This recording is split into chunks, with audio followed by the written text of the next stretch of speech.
Gente, hoje nós tivemos aí durante os 2 primeiros cultos a apresentação de crianças, né? E eu queria apresentar hoje o João, André.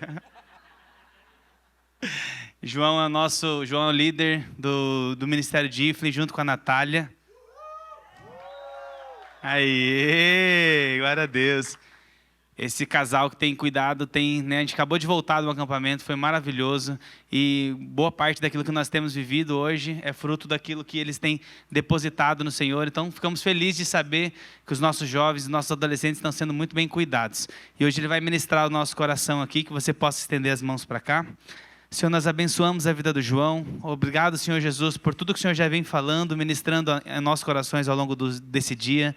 Senhor, nós pedimos, ó Pai, que o nosso entendimento, Pai amado, a clareza, Pai amado, a fluidez da Tua palavra possa encontrar espaço em nosso coração e gerar transformação.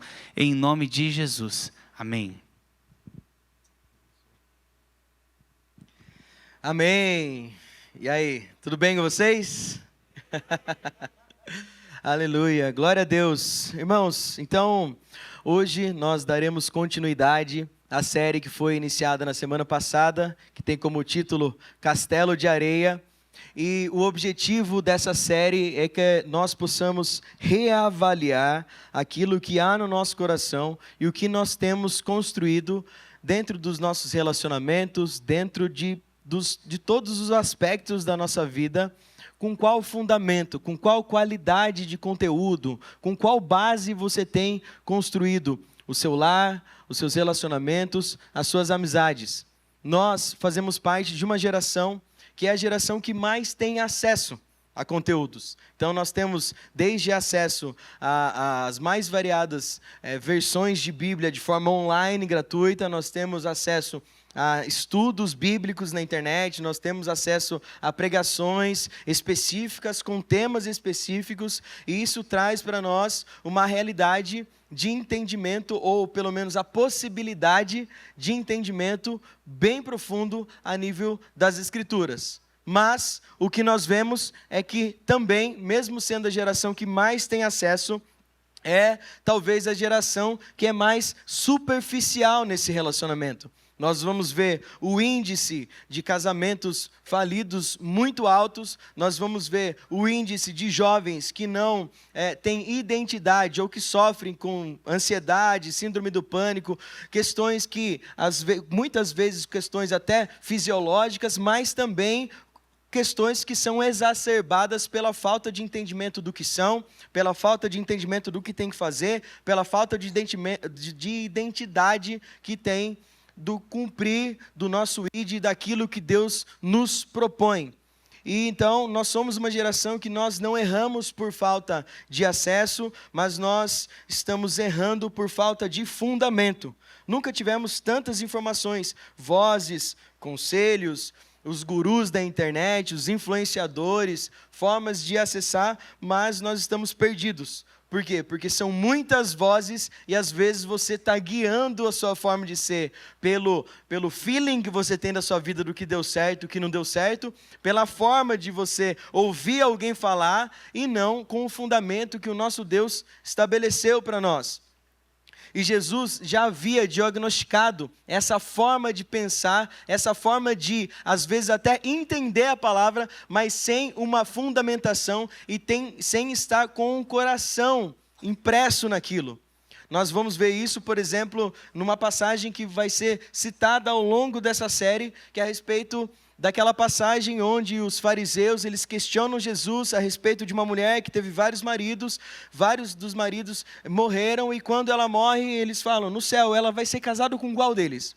Mas Jesus intercepta essa pergunta e percebe que não era uma pergunta só para suprir de fato, para ter uma resposta, mas algo que queria encurralar Jesus a fim de tirar, a fim de pressioná-lo, a fim de ali apontar para ele um erro dele, ou seja, não havia no coração um coração disposto a aprender e ser transformado. E a pergunta que Jesus faz em confronto na verdade o apontamento que Jesus faz vocês erram porque vocês não conhecem as Escrituras e nem o poder de Deus. E a pergunta da série é um pouco sobre isso. Se você tem falhado, porque você pode estar errando por não conhecer a Escritura e assim não conhecer o poder de Deus. Porque o poder de Deus, ele é revelado na Escritura. O poder de Deus é a vinda do Espírito Santo que nos capacita a distinguir a Escritura e praticá-la. Então estamos construindo casamentos, criando filhos, tomando decisões, vivendo uma vida sem conhecer com profundidade aquilo que já há de fundamento estabelecido pelo nosso Deus. Essa mensagem, ela tem como objetivo trazer no seu coração alguns aspectos e alguns pontos que nós vamos citar ao longo do Sermão do Monte. A gente vai trabalhar hoje em Mateus capítulo 5, do versículo 21 ao 48, e nós vamos tirar algumas sentenças que vão nortear alguns aspectos da nossa vida, que o objetivo é você sondar esses aspectos da sua vida e avaliar como você tem construído os seus relacionamentos, as suas amizades, a sua conduta, o seu ser cristão, como você tem caminhado nela, porque assim nós iremos conhecer as Escrituras e conhecer o poder de Deus, amém? E aí nós acertaremos. Então, sem mais delongas, vamos começar. A sentença número 1, que está no versículo 22. Então, nós pegaremos do capítulo 5 de Mateus, do 21 ao 48, e a gente começa aqui no o que está citado no versículo 22, que diz o seguinte: mas eu digo a vocês que qualquer que se irar contra o seu irmão estará sujeito a julgamento. Do mesmo modo, qualquer que disser ao seu irmão tolo será levado a tribunal. E qualquer um que disser insensato corre o risco de ser lançado no fogo do inferno. Algumas verdades que a gente precisa tirar dessa sentença. Primeiro, há uma progressão de força, digamos assim, há uma progressão nesse conflito que existe narrado aqui nesse versículo. Então, há um insulto, a escalada desse insulto vai para o chamar de tolo, que está na metade da sentença, que pode acarretar nesse homicídio. E aqui Jesus vai dizer, na lei fala não matarás, mas eu digo que qualquer um que você insultar, você já está correndo o risco de ser lançado no fogo. E existe a progressão do insulto, e essa palavra do meio que é tolo, que escalaria para o homicídio, é uma palavra que tem origem aramaica, e essa palavra é hak, que quer dizer cuspir. Então, no Oriente Médio, quando você cospe diante ali de um conflito, de uma discussão, a escalada dessa briga, ela vai muito rápido. Então, quando você gospe, o cuspir ali é uma ofensa muito grande para aquele povo, que faz com que haja uma escalada irrefreável daquele impasse, daquela briga. E aqui, então, o que Jesus está falando? Fala, olha, você cometeu aí homicídio, está errado perante a lei, você vai ser julgado. Você que cuspir e desencadear essa ira do seu irmão, você vai ser julgado. E esse julgamento aqui, queria dizer com o julgamento dos mestres da lei, o julgamento perante o sinédrio, para ver o porquê que esse ato desencadeou, quem que estava certo e quem que estava errado. Mas Jesus vai falar que qualquer um que insultar, o insultar é o começo, é aquilo que é gerado. E ele fala, qualquer um que insultar, corre o risco de ser lançado no fogo do inferno. E o que nós vamos ver nessas sentenças a impressão que dá, ou o que eu já tinha aprendido, é que Jesus ele veio para subir o nível, para deixar mais difícil, porque a lei fala que era só não matar, agora a gente não pode insultar, não pode ser gerado algo. E por quê? Ao longo de todas as sentenças, a gente vai ver Jesus colocando aquele pedido inicial e parece que dificultando, ou assim, ampliando ali o aspecto do pecado. E isso acontece por dois motivos. Primeiro motivo é que a vinda de Cristo veio trazer a revelação plena da vontade de Deus. O que isso quer dizer? Que a vontade de Deus não era que você só não matasse o seu irmão. A vontade de Deus é que não houvesse sequer algo no seu coração que depreciasse o seu irmão. A vontade de Deus é que não haja uma contenda sequer dentro do seu coração ao fim de você ofender o seu irmão. Porque a vontade de Deus é que nós vivamos em união. Então, o primeiro aspecto do que você vai ver que ao longo de todas as sentenças, parece que Jesus dificulta mais os pontos iniciais ditos na lei, na verdade é porque a vinda de Cristo veio trazer justamente a revelação da vontade plena do Pai. E o segundo porquê que essas sentenças parecem estar cada vez mais amplas, é porque Jesus fala para nós que temos o Espírito Santo de Deus, que nos empodera e que faz de nós, que dá o poder para que a gente possa cumprir com essa vontade. Do contrário, antes nós não conseguiríamos cumprir ela, mas agora nós temos o Espírito Santo de Deus que nos ajuda, esse auxiliador que habilita a cumprir essa vontade de Deus. Então, a vontade de Deus não é só que você não mate o seu irmão, mas que não haja contenda, que você não gere no seu coração algo ruim contra o seu irmão. Essa é a vontade de Deus. E se estivermos fundamentados esses aspectos no nosso trato quanto comunidade, ou no seu trato quanto a sua família, ou no seu trato com relação a todos os seus relacionamentos, como estaria mais sólida a sua base? Então a sentença número 1 vai dizer que insultar passou a ter peso de homicídio, por quê? Porque Deus, Ele julga o nosso coração, nós temos a revelação plena do Pai, nós temos o Espírito Santo que nos habilita, o nosso Deus é um Deus que é fora do tempo, então quando Ele vê algo que é gerado no seu coração, independente das consequências que podem escalar ou não, que daí depende dos aspectos no qual aquele aconteceu, você já é passivo de condenação. Por quê? Porque nós somos chamados para a luz. Em nós não pode habitar trevas. Da fonte que sai água boa não pode sair água ruim. Da árvore que frutifica para o bem não pode frutificar para o mal. Se há em nós o Espírito Santo, há em nós a revelação do fruto do Espírito Santo. E o fruto do Espírito Santo só há coisa boa. Longanimidade, benignidade, domínio próprio, coisas que vão fazer você não insultar ou começar essa briga entre os irmãos, dentro da sua casa, dentro da sua família, dentro do seu casamento, dentro do seu relacionamento. Essas sentenças é para ela tocar o seu coração. Por quê? Você precisa buscar a justificativa do porquê algumas áreas da sua vida talvez estejam ruindo por conta de uma tempestade. E eu quero que você observe cada sentença, sondando o seu coração, para que esteja claro para você, com verdade, baseado em que você tem construído esses aspectos da sua vida. Então a sentença número 1 é essa. Sentença número 2.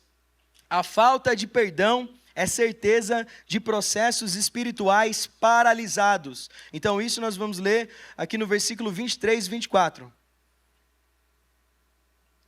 Portanto, se você estiver apresentando a sua oferta diante do altar, e ali se lembrar de que seu irmão tem algo contra você, deixe a sua oferta ali diante do altar, vá primeiro reconciliar-se com seu irmão, depois volte e apresente a sua oferta.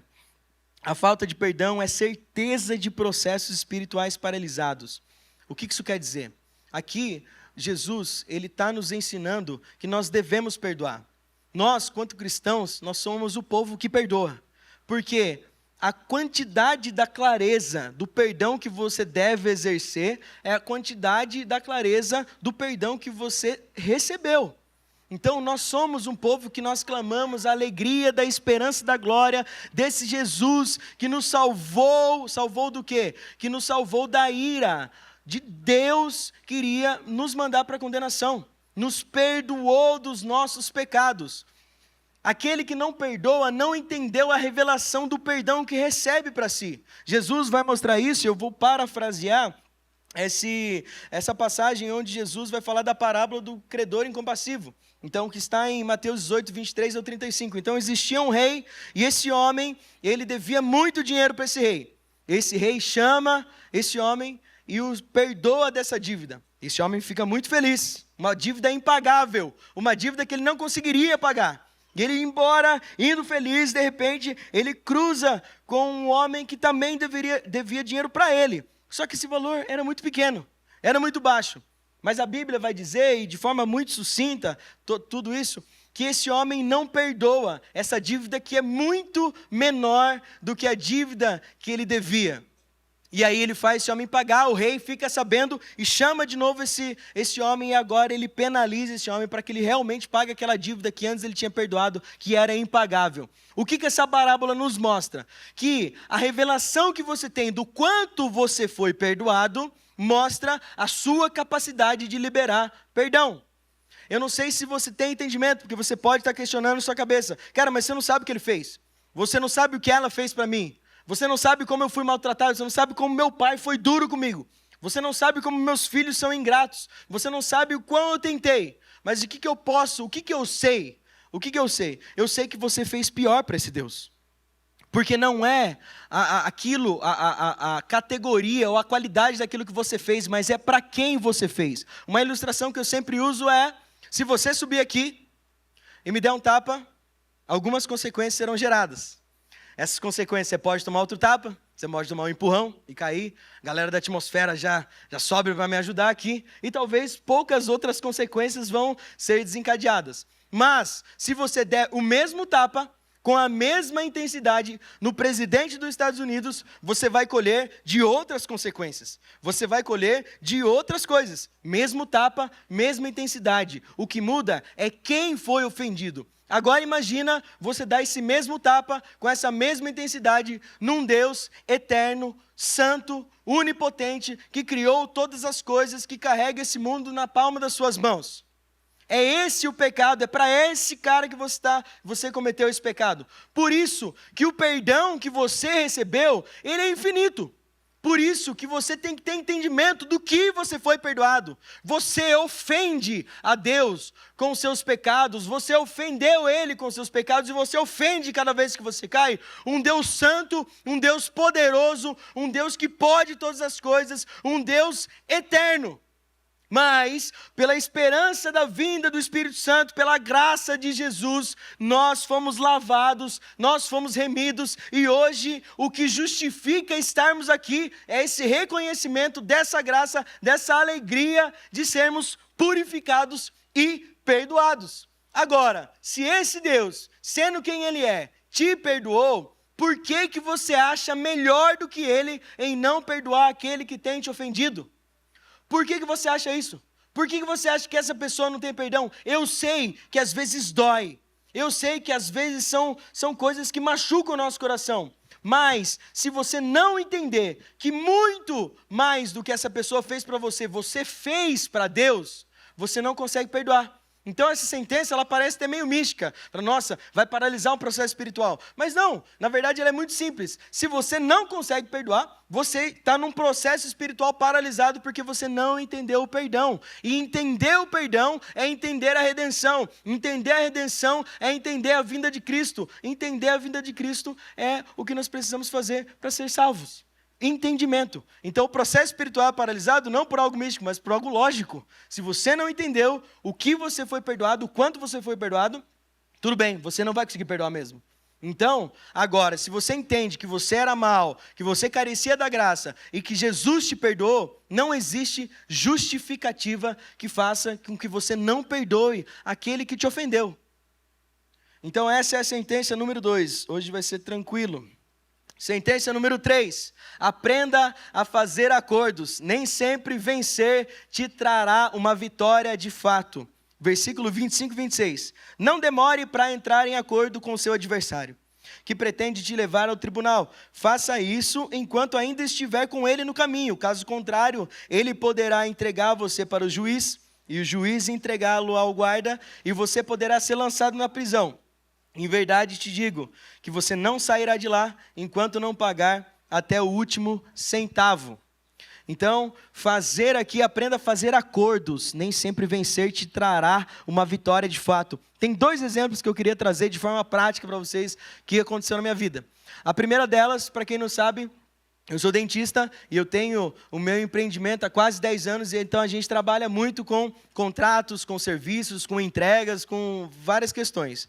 E uma vez, um paciente, ele apareceu querendo um tratamento de uma reposição lá de dentes, e o tratamento que ele queria, eu passei para ele conforme a necessidade que ele queria. Ele era um homem forte, novo, que tinha uma mordida muito forte. E eu falei, cara, para você, para atender a demanda que você tem, precisa ser com esse material, porque o outro é muito simples. E o outro, esse era um pouco mais caro, o outro era mais barato. E ele insistiu, ele falou, não, cara, mas eu estou num processo, eu não estou conseguindo investir, eu entendo. E aí a gente ficou, e eu tentando justificar para ele que não era indicação do caso dele, que não dava. Mas aí de tanto ele insistir, eu explicando, eu fiz um termo assinado, e ele topou aquilo lá, beleza. O que aconteceu? Não muito tempo depois, ele aparece com ali o trabalho ali quebrado, só que daí ele já chega no consultório, na recepção, com uma outra fisionomia. Ele chega extremamente irado, ele joga as coisas assim ali na recepção, e ele entra junto com o filho dele, que era advogado, e aí ele causa ali, ele fala: olha que esse trabalho péssimo que você fez, não durou nada, e um caos ali generalizado. Gerou um grande estresse, e aí naquele momento eu sentei, comecei a conversar com o filho dele e falo: cara, olha, eu tenho aqui todos os documentos assinados, antes do tratamento, pós-tratamento, que ele levou, que estava tudo certo, que estava tudo, mas naquele momento eu senti que eu deveria partir para esse conselho, de reconciliar. Eu abri ali, paguei ele, assumi as dívidas que eram dadas daquele tratamento e falei: cara, você sabe como advogado que eu tenho razão dentro disso, mas eu prefiro aqui te pagar. Por quê? Porque a gente fez um tratamento tão legal, a gente passou por tanta coisa, e agora eu não queria gerar esse amargor aqui, dentro aqui do nosso tempo de tratamento. Beleza. O reflexo disso, de forma imediata, é que, de fato, logo depois o filho dele começou a tratar comigo, e a gente, depois se acertou, e enfim, em vez de eu gerar algo e ficar algo ruim, eu entrei no acordo, eu abri mão ali até da minha verdade, ou ali da razão, para estabelecer um processo mais que traria uma longevidade. Um outro exemplo de acordo que a gente faz, a gente sabe, dentro de uma casa, quem é casado aí, que às vezes você está numa discussão, às vezes os dois têm razão, e a gente sabe que dentro de um lar, quando um ganha a discussão, os dois perdem. Porque você ganhou a discussão. Ah, parabéns, aí, tá vendo como eu estava certo? E aí você ganhou também um péssimo clima. Você ganhou também ter que resolver mais um problema, que é você ter que construir de novo ali um clima legal, e às vezes é muito mais custoso você restabelecer um clima muito bom do que às vezes você ter um bom acordo naquilo. A gente, para quem não sabe, nós estamos esperando o nosso terceiro filho, eu e a Natália, e eu acabei de passar por um processo onde essa palavra tocou meu coração a respeito da seleção do nome. Então, estávamos num impasse, eu queria um, ela queria outro, e a palavra de Deus: aprenda a fazer acordos. E aí, escolhemos o nome com um bom acordo. Então, assim, as palavras de Jesus, ela vem para nos ensinar formas práticas da vida, no seu trabalho, em amizades, às vezes numa polarização que a gente está hoje, às vezes tem uma discussão ali a respeito política, por exemplo, você quebra uma amizade de tanto tempo, que é tão boa, porque você não faz um acordo no sentido de: tá tudo bem, você não cede. E a Bíblia nos ensina que é muito bom que você faça esses acordos, porque é muito melhor, às vezes, você manter um ambiente de paz, um ambiente de alegria, um ambiente de conversa, do que você ter razão e ser o cara que sabe tudo. E todo mundo aqui conhece muito bem pessoas que sabem tudo, e o quão chatas elas muitas vezes são, justamente porque ela não pratica uma base dessa, que fazer acordo, ceder, às vezes é melhor do que você sair com razão com tudo. Amém? Sentença número 4. A má intenção passou a ter peso de adultério. Versículo 27 e 28 diz o seguinte: vocês ouviram o que foi dito: não adultere. Mas eu digo que qualquer um que olhar para uma mulher e desejá-la, já cometeu adultério com ela no coração. Novamente, a impressão que dá que Jesus só eleva o nível. A impressão que dá que o mandamento antes, não adultere. E agora, o ponto é, cara, se você olhar para um homem ou para uma mulher e já desejar, você já cometeu o adultério com ela. E por quê? Novamente, a gente tem que lembrar dos dois aspectos da revelação disso aqui. Primeiro, Jesus veio trazer a revelação plena da vontade do Pai. Então a vontade dele não é que a gente só não adulterar. Não, é que o seu olhar seja um olhar tão puro, que quando você olhar para uma mulher, e quando você olhar para um homem, você vai olhar uma pessoa que é o alvo do amor de Jesus. Você vai olhar ela com um olhar fraternal, de cuidado. Porque quando você olha para alguém e deseja aquela pessoa, ela não sendo a sua mulher ou seu marido, você está objetificando uma pessoa que só te trará prazer. Você está objetificando alguém que foi criado, que está dentro de um lugar, que tem uma família, que tem um pai, que tem um irmão, que tem pessoas que cuidam. Você está objetificando aquela pessoa só num objeto que te trará prazer. E o segundo aspecto, você está tirando a ciência de uma pessoa que é criada à imagem e semelhança de Deus, que é amada, que é alvo do amor desse Deus, para alguém que é um objeto que te trará só uma satisfação. Lembre, todas essas sentenças é para tratar o nosso coração. Você, homem, nós precisamos ser santos. Os nossos olhares têm que ser santos, a nossa conduta tem que ser ilibada. A gente precisa, sim, caminhar olhando para baixo.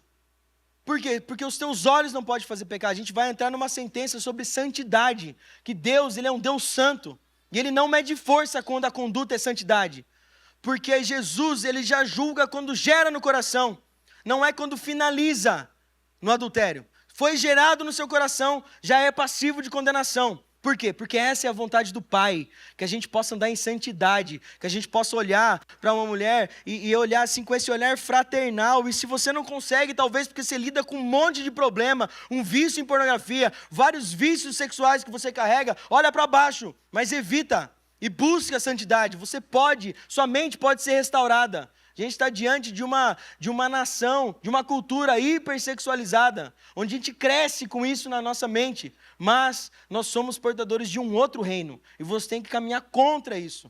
Nós só não representamos o Brasil, nós representamos o reino de Deus, o reino eterno de Deus. É para essa nação que você pertencerá por toda a eternidade. Então a má intenção passou a ter peso de adultério, porque essa é a revelação de Deus plena para a sua vida. Não é sobre caminhar à margem do que é pecado ou não, é se abster, é os olhos estarem puros, porque uma vez que você gerou aquilo no seu coração, já está passivo de condenação. Como você tem construído esse aspecto da sua vida? E aí você não consegue vencer pecado, e aí você não consegue progredir, e aí você não consegue saber quem você é. É lógico, porque aqui você ouve que você é filho amado de Deus, mas na sua casa, durante a sua semana, você pratica coisas que são de alguém que não é filho de Deus. Há uma confusão daí na sua mente, há uma confusão psicológica, e aí você não consegue ser constante nas coisas de Deus. E não tem segredo, é a base, não tem mística. Se você não entende e não pratica, você não vai ter ciência de quem você é. Você, homem, não vai ter ciência do seu sacerdócio no seu lar. E aí você vai se vitimizar, como se as pessoas, como se as mulheres tivessem culpa daquilo que está na sua mente corrompida. Quando você está aí dentro do seu celular, no seu smartphone, dentro das suas redes sociais, consumindo um conteúdo que não é um conteúdo santo, não é um conteúdo para um filho de Deus.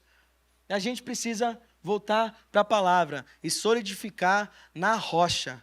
E isso vai fazer com que a gente prospere no sentido de ficarmos diante da tempestade. Amém? Número 5. Para viver em santidade, temos que estar dispostos a renúncias radicais. Se o teu olho, 29 e 30, se o teu olho direito te induz a pecar, arranca-o, lance-o fora, pois é melhor perder uma parte do seu corpo do que como um todo ser lançado no inferno. E se a mão direita te induz a pecar, corte-a, lance-a fora, pois é melhor você perder uma parte do corpo do que ir o corpo todo para o inferno. Quase como que uma continuidade do que falamos. O nosso Deus é um Deus santo. Existe um atributo do nosso Deus, dentre todos os atributos, que a Bíblia vai falar que nos céus hoje os anjos cantam incessantemente um atributo, a sua santidade. Nosso Deus é um Deus santo.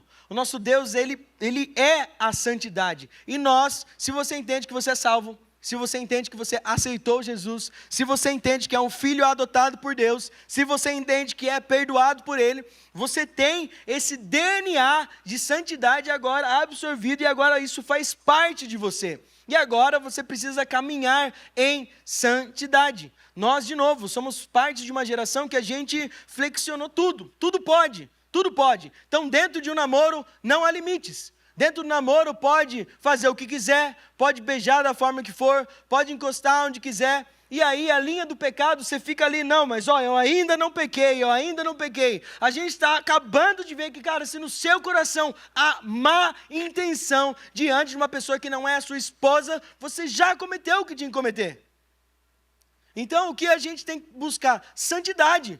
Jovens, às vezes vocês não conseguem vencer alguns pecados, às vezes não tem claro a sua identidade, você é tão cabisbaixo, você se acha tão menos, ou acha que não é pertencente, ou acha que não consegue, por quê? Porque você ainda não tomou uma decisão radical, e olha o que Jesus está fazendo, cara, se os teus olhos te faz pecar, arranca eles. O que é isso? Que mais que exista algo de valor para você, mais que te faz pecar, é inegociável, a santidade é inegociável. Se a academia, por exemplo, te faz pecar e você tem ali, você olha as pessoas e não consegue, saia, por mais que é algo bom, porque é melhor. E você tem várias outras formas de resolver isso aí, que não seja estando num lugar onde te faz pecar. Se as suas amizades te faz pecar, corte. Se o seu celular, sua rede social, você não tem a capacidade de se controlar, e você abre a rede social e daqui a pouco vem 1, 2 feeds, daqui a pouco você está consumindo pornografia, você tem que sair daquele ambiente. Porque a sua santidade tem que ser inegociável. Porque quando a sua santidade ela é negociável e você começa a cair, aí nós viramos essa geração fraca. De homens que não portam sacerdócio, não batem no peito e falam assim, eu vou ter um monte de filho, porque esses caras vão ser flecha na minha aljava, eu vou lançar e todas as pessoas vão conhecer quem é o meu filho. Por quê? Porque eu sigo os passos de Jesus e eu não estou criando eles como uma consequência de algo que eu fiz, mas de filhos dados por Deus que têm como objetivo de cumprir coisas maiores do que eu já fiz. Esse é o nosso objetivo. E se nós tivéssemos isso claro no nosso coração, nós não negociaríamos a santidade. Nós não negociaríamos qualquer outra coisa que nos conduz para esse lugar. Mas, enquanto nós negociarmos isso, nós não vamos sentir essa capacitação. Porque é isso que o pecado faz. Ele te afasta. É isso que o pecado faz. Ele tira de você essa noção de poder do Espírito Santo. E, novamente, é impossível. Não é. Porque essa é a revelação plena do Pai para nós. E nós temos o Espírito Santo de Deus que nos capacita. Talvez o que você não tenha é ciência do poder que está nas suas mãos. O pecado não te domina mais. Só que o que acontece? O ser que mais te conhece, fora Deus, é Satanás e os demônios. Porque eles viram você nascer. Eles viram seus pais nascer. Eles viram toda a criação e tudo que aconteceu no mundo. Então ele sabe aonde te afeta. Então ele vai colocar na sua frente justamente as coisas que você cai. Mas e como se proteger?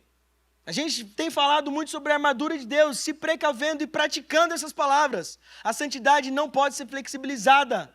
Nós precisamos caminhar longe, temos que ser reconhecidos por uma nação santa, que preza pela santidade, porque o nosso Deus é um Deus santo. E 24 horas por dia, durante toda a eternidade, Ele é chamado Santo, Santo, Santo, Santo. E se nós somos filhos, se nós somos herdeiros, nós precisamos herdar essa santidade e caminhar rumo a ela. Porque eu já ouvi muito, mas é impossível ser santo. Mas daí as pessoas não lutam por essa santidade. A gente vai cair, mas o erro na vida do crente tem que ser um acidente. E eu conheço gente que se acidenta todo dia. É impressionante, velho. Todo dia o cara se acidenta. Não tem como eu tenho certeza de que essa pessoa não consegue. Se você é esse cara que cai todos os dias, não fica aí se bajulando, não. Mas a misericórdia de Deus se renova cada manhã. Essa palavra é para quem é filho. E quem é filho corre contra o que é mal. Quem é filho sai de perto. Então não tome posse de uma palavra que nem é para você. Mas se você é filho, se você corre, se você tem ciência, se você está fundamentado na rocha, aí sim, sabe que quando você errar, as misericórdias dele vai se renovar pela manhã. Mas essa é a palavra para os filhos de Deus. Sentença número 6. O casamento é para a vida toda com uma única exceção clara e não muitas exceções. Versículo 31 e 32.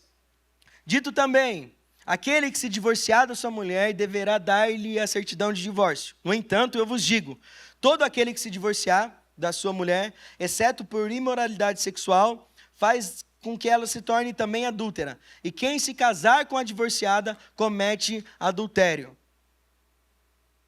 Vamos lá, como entender isso? Como aceitar essa palavra de Jesus? Primeiro eu quero falar para 2 públicos diferentes. Quero dividir os públicos aqui. Primeiro público, eu quero falar para você, solteiro, que não casou, que está no processo de namoro, ou está no processo de noivado, ou está no processo de conhecer alguém. Para você, eu tenho uma palavra, que é a seguinte: saiba escolher. Observe com quem você está se relacionando. observe quais aspectos, quais atributos essa pessoa carrega. Primeira coisa, observe se ela ama mais a Jesus e mais a Deus do que você. Porque se essa pessoa não amar mais ele do que ele ama você, ele não vai conseguir sustentar esse amor. Por quê? Porque o Deus é um Deus de amor. E só quem ama a Deus acima de todas as coisas consegue transferir esse amor para o próximo. E aspectos práticos, é alguém que trabalha, é alguém que tem perspectiva de trabalho, de crescimento, é alguém que é cuidadoso, é uma menina que cuida, que respeita os pais, que respeita, porque todos esses aspectos são questões que eu hoje vejo amigos meus que estão casados, às vezes 2, 3 anos, que estão passando por crise de casamento. Por quê? Porque não conversou sobre, por exemplo, o aspecto financeiro. Qual que é a expectativa financeira de um, a expectativa de outro? Por que eu estou falando? Você precisa ser muito cuidadoso. Eu falo para algumas pessoas, falo assim, cara, no namoro você tem que ser o detetive. É quase que você estivesse arrumando uma desculpa para não casar, porque essa pessoa tem que fazer muito sentido para você. Porque se você ficar relevando porque você está apaixonado, na hora que você casar, você não vai conseguir lidar com as consequências, com os aspectos que você não avaliou.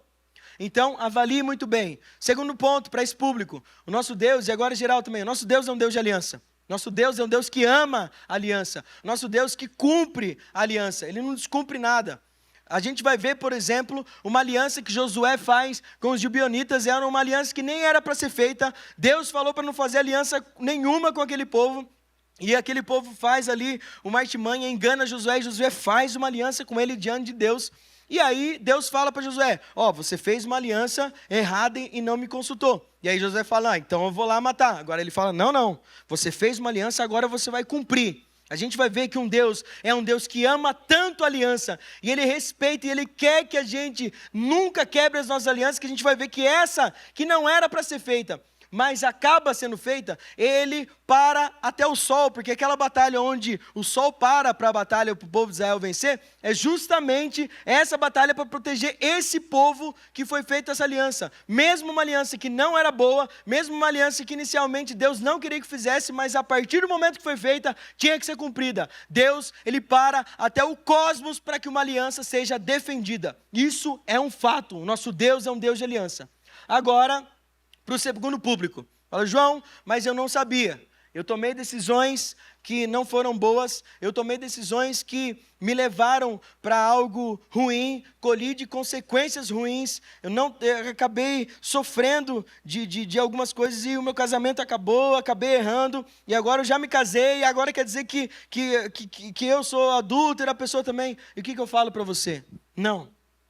Você vive a misericórdia de Deus na sua vida. O Jesus, ele trabalha de acordo com a revelação que você tem dessa palavra. E o que isso quer dizer? Que ele compreende que às vezes nós temos uma sociedade disfuncional com pais disfuncionais que não sabem sequer orientou você de como escolher alguém. Sequer, assim, te falou, cara, quais aspectos que você tinha que pensar. Ele sabe disso e ele leva isso em consideração.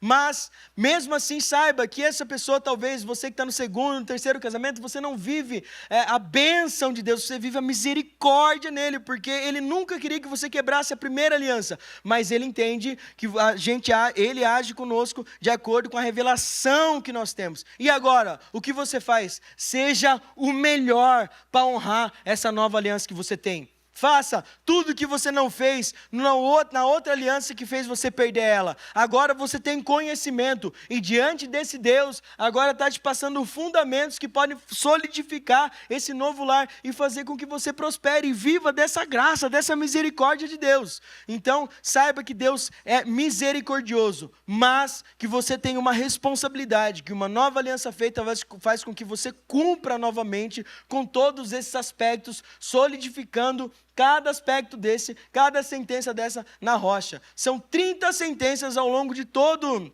o castelo de areia, de todas as semanas que a gente vai trabalhar esse tema. E as 30 sentenças, se você anotar e você praticar, você vai ter sim uma casa que sobrevive. Você vai ter uma aliança que sobrevive, porque você vai batalhar por ela. Lembrando que um Deus parou até o sol para proteger uma aliança.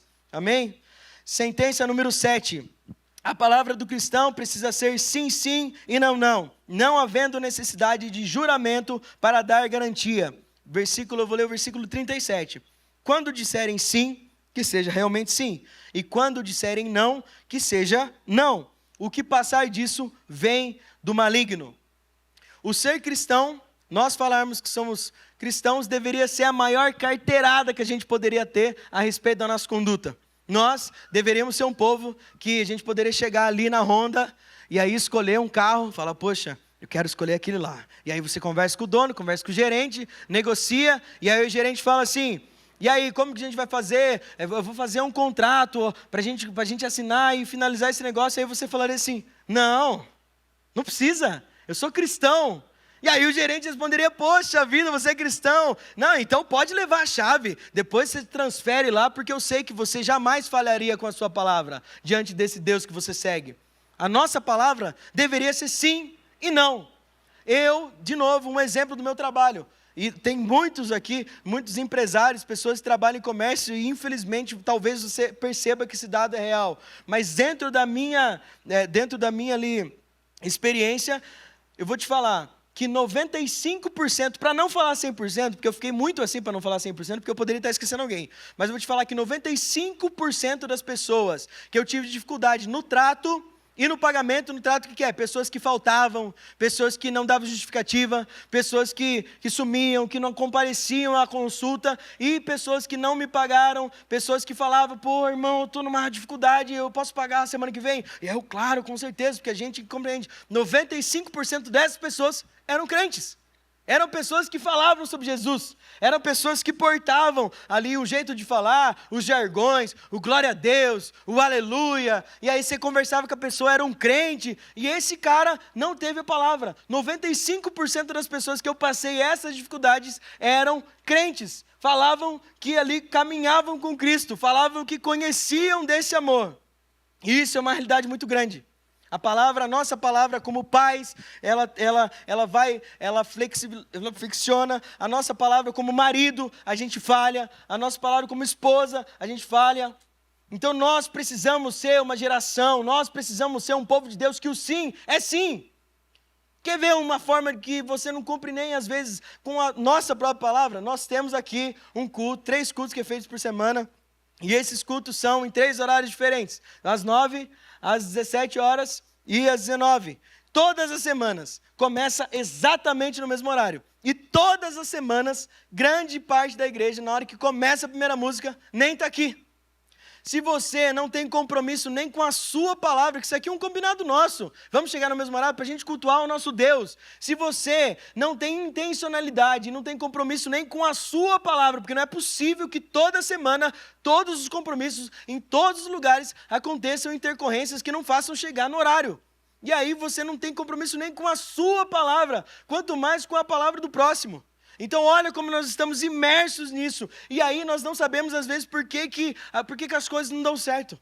A gente não tem palavra, a gente chega atrasado, a gente não cumpre com o que a gente tem que entregar. Mesmo que você faça algo, uma aliança muito ruim, mesmo que você faça um acordo ruim, cumpra com ele. Chegue no horário, seja pontual. Tenha uma conduta que alguém possa fala, cara, impressionante. Esse cara sempre no trabalho chegou exatamente ali, chegou antes, porque ele faz além, saiu depois, cara, eu não tenho o que falar desse funcionário, eu não tenho o que falar dessa pessoa. A gente precisa ter o sim sendo sim e o não sendo não. Base, fundamento, como está a sua palavra. Que às vezes a gente não tem admiração aí da nossa esposa, da nossa família, porque você é um homem que o seu sim é cheio de não e o seu não é cheio de sim. Você não tem palavra, você não cumpre com seus filhos, com a sua esposa, com o seu amigo. Então que a gente possa estar ciente disso. E agora, as 2 últimas sentenças, que eu quero fazer elas juntos por conta do nosso tempo. A sentença número 8. Não devemos nos vingar, pois sabemos que Deus cuida de nós. E a sentença 9. Amar é uma atitude que precisa alcançar a todos que estiverem próximos a nós, mesmo que sejam quem nos odeia. Nós, como povo de Deus, nós precisamos lembrar que Deus, Ele é onipotente e Ele é onisciente.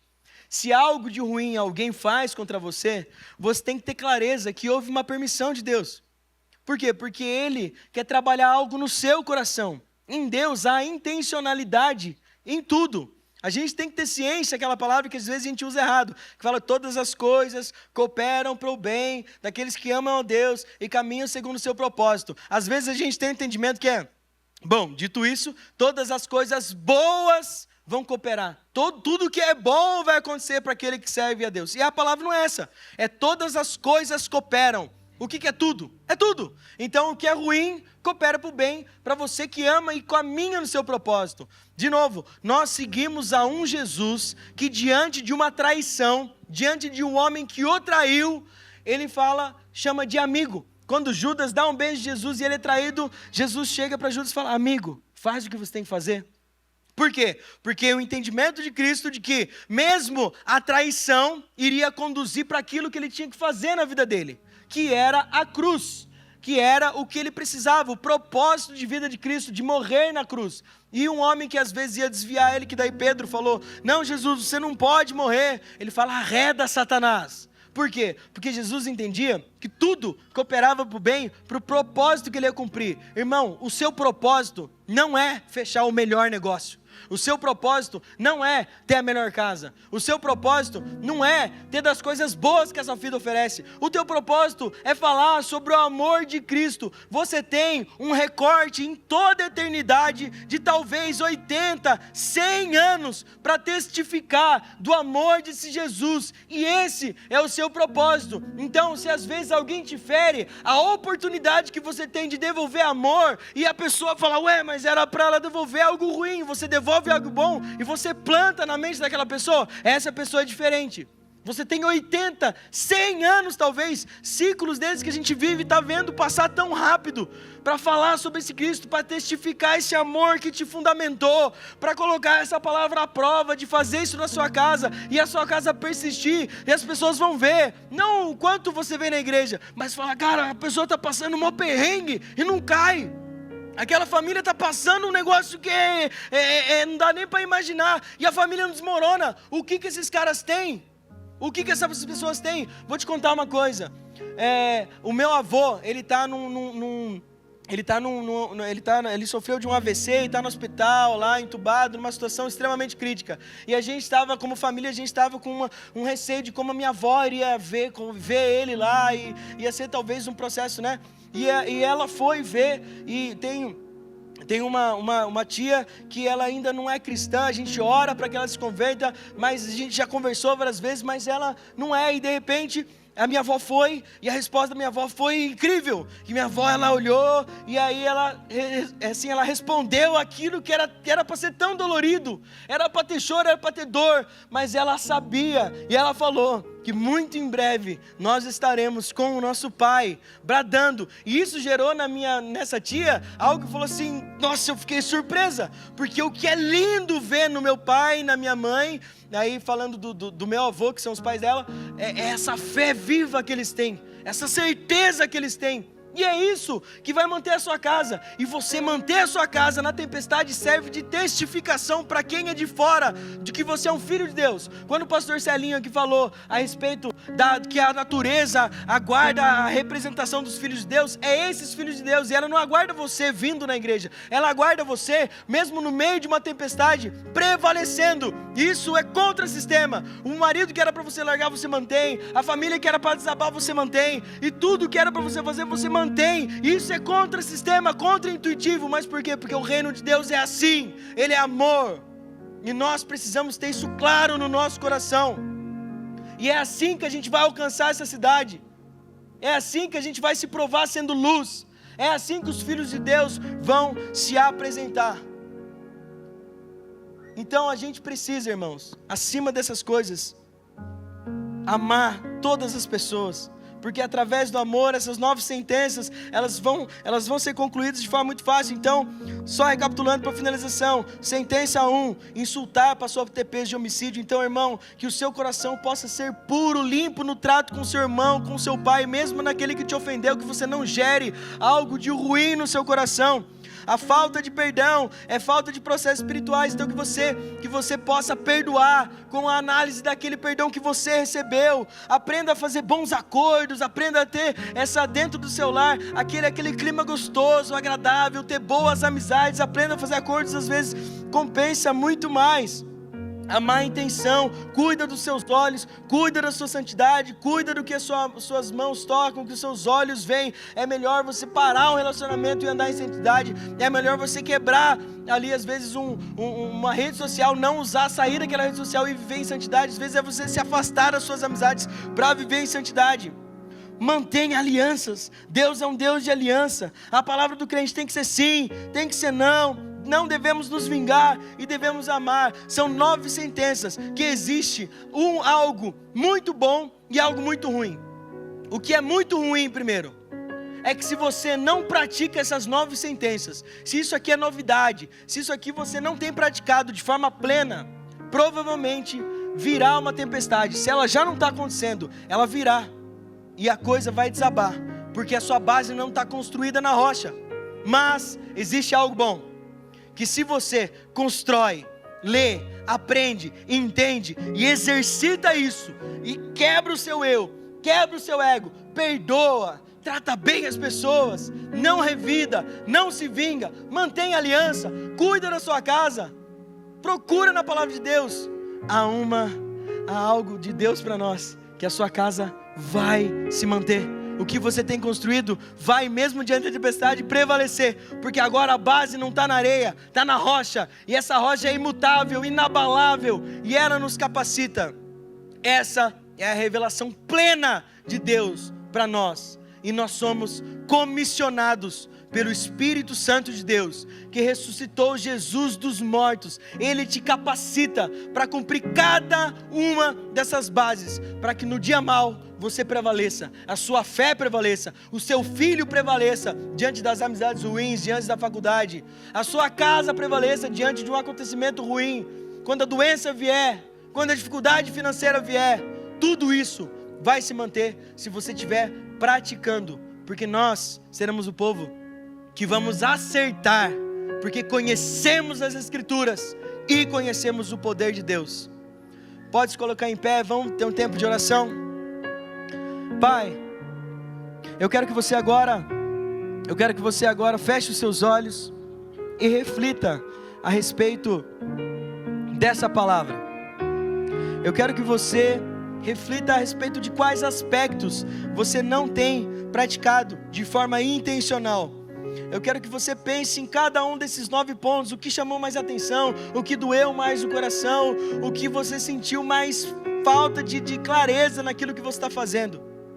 E comece a pedir para Deus: Deus, me ajude a praticar.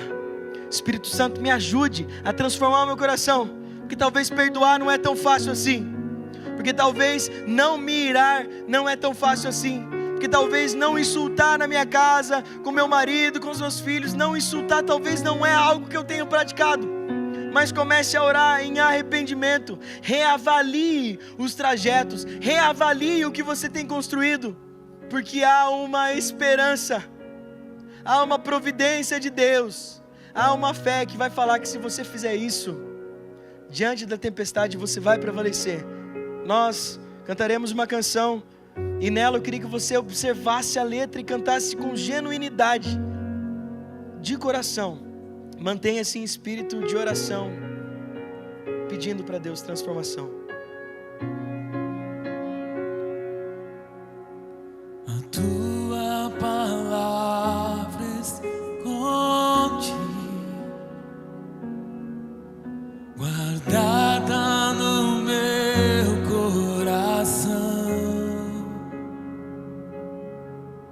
pra eu não pecar contra ti, Senhor. A tua palavra esconde, minhas vestes no sangue lavei,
até que o mundo possa ver tua glória em meu rosto. Ofereço minha vida, muda o meu viver para a sua glória. Os meus dias são teus, Senhor, que seja o meu louvor, sacrifício agradável. Queria pedir para os líderes virem aqui na frente. E você que tem um pedido de oração, que sentiu tocado com a palavra, ou já veio com esse pedido no seu coração, você pode estar vindo aqui na frente, os líderes vão estar orando com vocês. Se permita receber essa oração, eles estão para te servir, eles estão aqui para estar com você nesse tempo. E que você seja abençoado.